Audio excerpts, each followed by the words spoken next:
So I'm joined today by former FBI executive Katherine Schweit. She spent over 2 decades at the Federal Bureau of Investigation, and she spent the majority of her career investigating complex criminal networks, and more recently a kidnapping case similar to the one that we're seeing today with Nancy Guthrie. Ms. Schweit, thank you so much for joining me. My pleasure.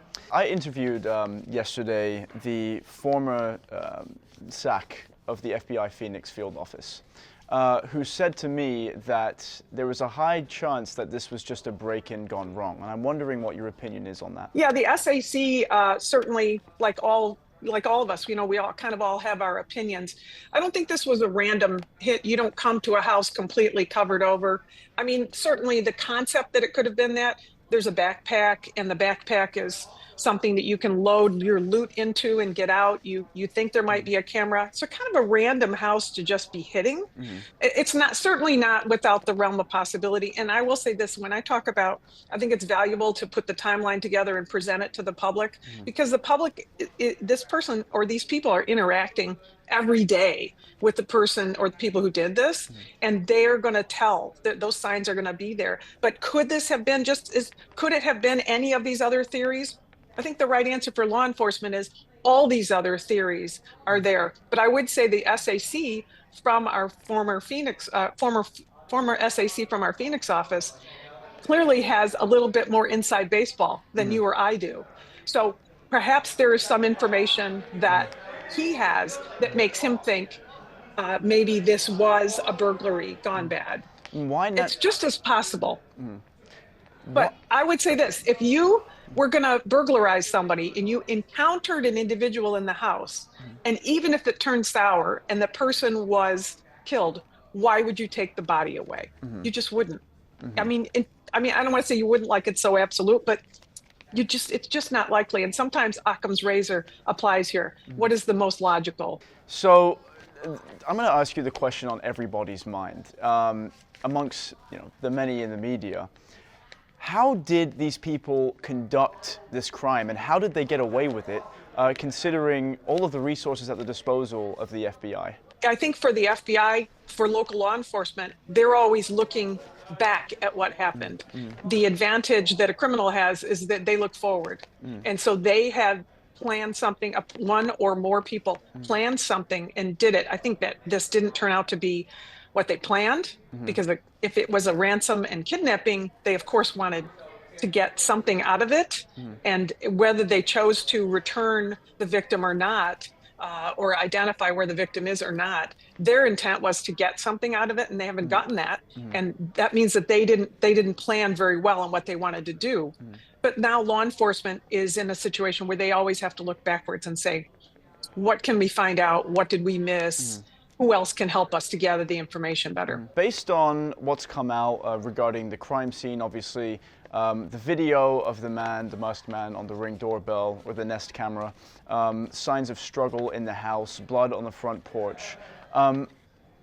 What do you think, what do you think this looked like as it was being carried out? Do you think multiple people were involved, multiple people were at the house, maybe someone came in from the back door, someone came in from the front? Can you kind of give us a play-by-play of your best theory? Yeah, and I think I love that you use the word theory, right? Because that's really all it is, right? It's a theory. Even law enforcement doesn't have a great hasn't pieced it together. But from what I see, having worked, in law enforcement for a long time, it's very clear that this was a planned event. And that somebody or one or more people went into the house. Certainly there could have been somebody from the back, but there's not really any logical reason why you have to go into different entrances. You come in the front. Eventually what you're trying to do is get a person out of there. So I think that they went in, confronted, removed Nancy Guthrie from the building, and you can see from the blood that's splattered, maybe it's not maybe it was a striking blow to the face or something that prompted like a nosebleed, for instance. That's the blood splatter, as opposed to like just a big stream of blood or dragging somebody. So I don't think it's that. I think it's that there was a bit of a struggle, and she went out the front door, and then maybe what they planned to do turned sour right away. Maybe that she passed away. Clearly they weren't able to find a way to to get a legitimate ransom note to somebody. So that's where all the plans fell apart. But one thing that's interesting is that, you know, even with the resources at the disposal of the FBI and the Pima County Sheriff's Office, they haven't been able to track these individuals. I mean, you know, multiple ransom notes were sent to media outlets in Phoenix, and we even got some here. And it seems like these people knew what they were doing, considering they haven't been tracked. But when you look at the sophistication of these ransom letters and how they plan to receive the money through cryptocurrency, it seems like they're educated. It seems like they know what they're doing. But on the other hand, if you look at this video from the Nest doorbell, this guy's kind of walking around, covering the camera with his hand, picking up shrubs from the front yard. What does that tell you about the people that carried this out? You know, I know that when, you know, you write a story, I mean, I write now, I'm an author now. When you write a story, you write the sophistication into the activities, and you see it in the movies and you think, oh, those criminals are so crafty. But, you know, in my experience, and most law enforcement would tell you, criminals are pretty dumb. They just are pretty dumb. And they don't really think everything out, and they actually can't always plan on everything. And even if this person planned this kidnapping and maybe planned to do something else or another criminal activity or has done petty crime before, this person is leading two lives, at least leading two lives, right? The way that they make their money every day, and the family that they're around and the friends that they're around. And then this idea that I'm going to get rich quick by doing this kidnapping, whether one or more people have done that. So when they choose to do that, they're leading that double life. And what we're really looking for is somebody who has managed to piece together what appeared to be a great crafty crime, but probably isn't, because if it was such a great and crafty crime, they would be in the Bahamas right now with all their money, and they're not. Result. What is the most logical result to you? That she was taken mistakenly.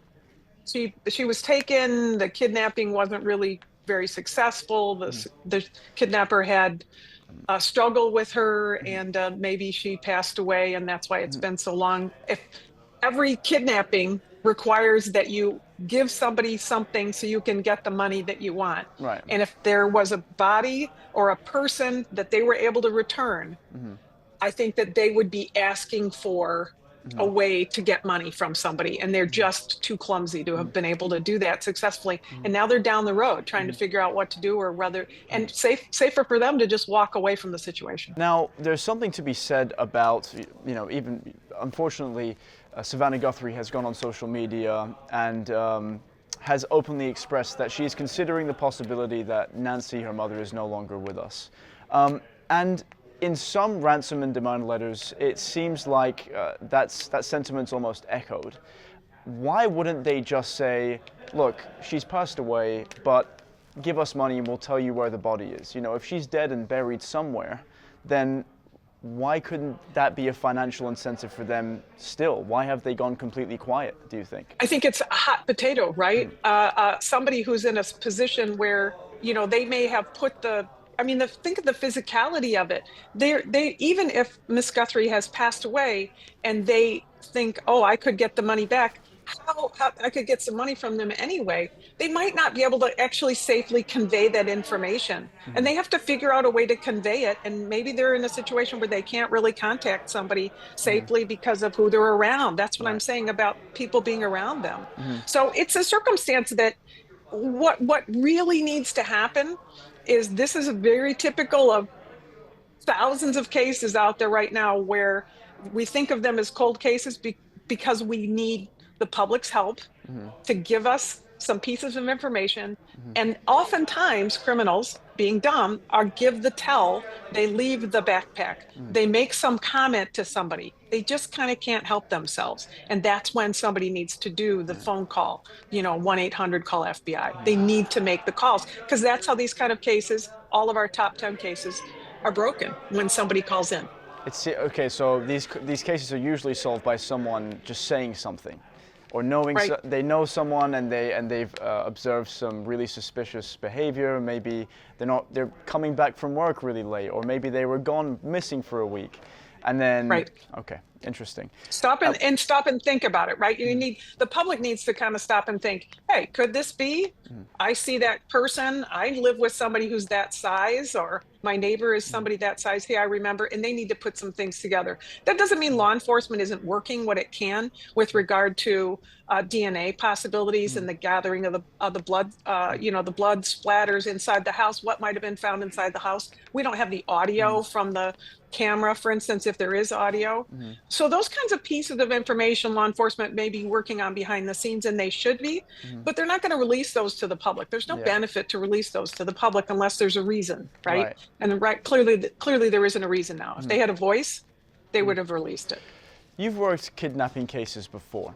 And I want to know, in your experience, when something is planned like this, these criminals have a target for who they want to kidnap and hold for ransom. What's the time frame for their planning? Or how long are they scoping out the house for? Were they tracking Nancy Guthrie's movements? Were they watching her on social media? Can you talk to us about that? Well, you never know what's going on in the mind of a particular criminal, right? But in general, I will say I worked an 88-year-old kidnapping victim who was taken in the middle of the night from her home in Wisconsin. And in that case, that was a subject who had familiarity with the family and had tried to, in fact, kidnap somebody else, we think, from the family, and that didn't turn out successfully. Whatever the circumstances were, we weren't quite able to piece that together, but we were able to find our 88-year-old victim alive 4 days later. So it's very urgent afterwards, but before, it could take surveillance of a month or 2 months or 3 months, because it's not only just, acting to kidnap somebody, but it's also, what do I do with them when I get them? And what kind of materials do I need to conduct that? And in phone lines that are cut, or doorbells that are rung, and to see whether somebody answers, a check to see whether there are security cameras. I mean, this is a clumsy guy. He didn't know there was a security camera right there at the front door. Ms. Schweit, I have one more question for you. You've been fantastic, and thank you so much for joining me today. At what point does this become a cold case? I mean, it's been 41 days, she's been missing, no updates have been released to the public from the FBI.